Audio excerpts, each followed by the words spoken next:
Okay, class, so we'll be learning about photosynthesis and cellular respiration. What the heck is photosynthesis? What the heck is cellular reservation? Well, Carlos, as I was trying to say, photosynthesis is the process by which plants make their own food and energy from sunlight, carbon dioxide, and water. You guys should be writing this down, by the way. We are. Hey, Carlos, can I see your notes? Nah, you gotta lock in for real, twin. Bro, why are you telling me to lock in? You have an F in this class. Carlos, stop talking before I separate you two. Anyways, as I said, the reactants or inputs of photosynthesis are water, carbon dioxide, and sunlight. Okay, good. Photosynthesis mainly occurs in the leaves of the plants where the mesophyll cells that have chloroplasts are. What's a chlorine pass?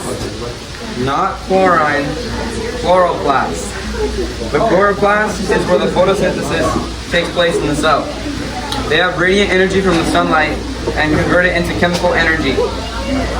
Wait, but how do the sunlight and the carbon thingy and the water get into the plant? Well, carbon dioxide is taken into the stomata, which are basically little pores that let in and let out certain gases from the plant. The water gets into the plant through the roots in the soil, and the sunlight is absorbed into the plant's leaves. As to the products, the oxygen made during photosynthesis exits through the stomata, and the glucose is created and used later in something called cellular respiration. Well, we will get back to that in a few minutes.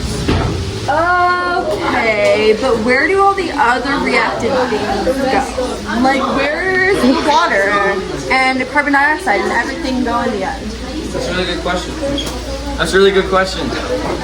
There's a law in science that no mass or an energy is ever created nor destroyed, which means that in photosynthesis, the things that are entered in the leaf in the beginning have to be there in some form at the end. 5, 4, 3, 2, 1. Okay guys, look. So these yellow and blue Legos represent water because there's 2 hydrogen, 1 oxygen. These blue and green ones will represent carbon dioxide because there's 1 carbon and 2 oxygen. Okay, so as you can see, there's 6 water molecules and 6 carbon dioxide molecules, which are the reactants of photosynthesis. Okay, so as you can see, the amount of each element stays the same from the reactants to the products. This means that no mass or energy was destroyed or created during this process.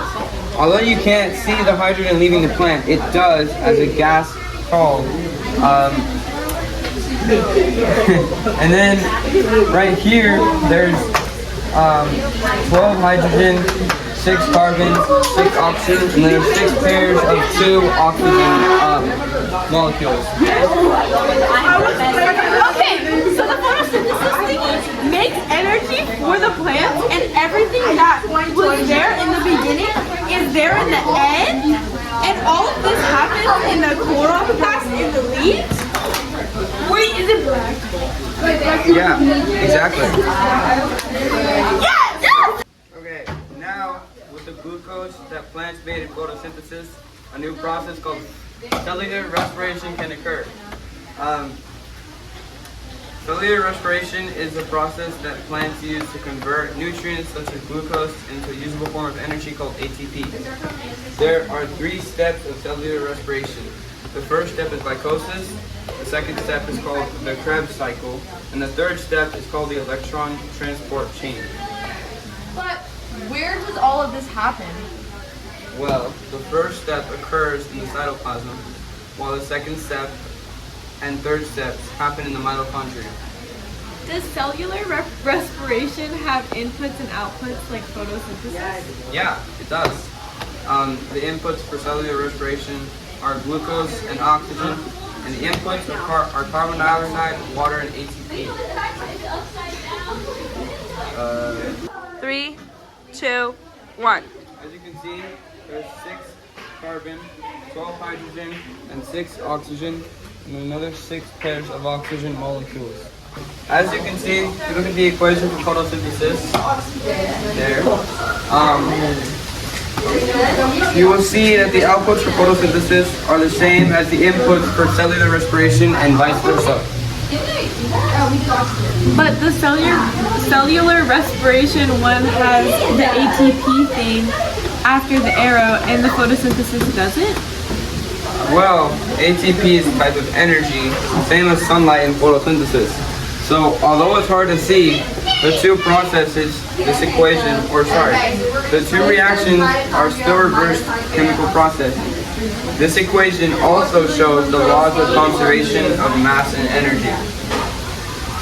Okay, so basically photosynthesis creates glucose for the plant using sunlight, water, and CO2, and cellular respiration turns that glucose into like a usable form of energy.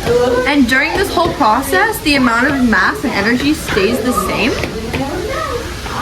In a nutshell, yeah.